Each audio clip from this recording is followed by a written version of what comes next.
Thank you, Mr Chairman. I take this call to clarify the purpose of the Government's two supplementary order papers themselves. First supplementary order paper proposes minor technical amendments to improve and streamline the implementation of the bill.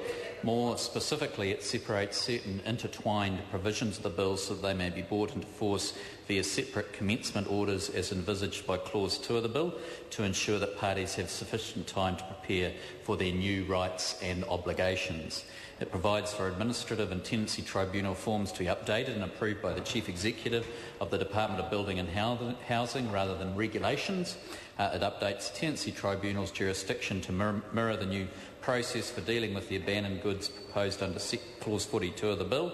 It removes the requirement but retains the ability to prescribe a fee for providing debtor address details to the District Court for enforcement purposes, and it provides for the form of notices filed with the District Court, for example a notice of appeal, to be governed, as with the case under other legislation, by the generic court rules rather than separate regulations.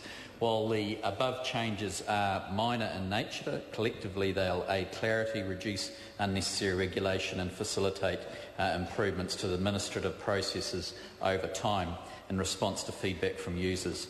The second supplementary order paper proposes minor consequential amendments to the bill reflecting the recent enactment of the Unit Titles Act, which was actually passed before this Act obviously has been passed, when in fact we would have had to make other changes had the reverse been true.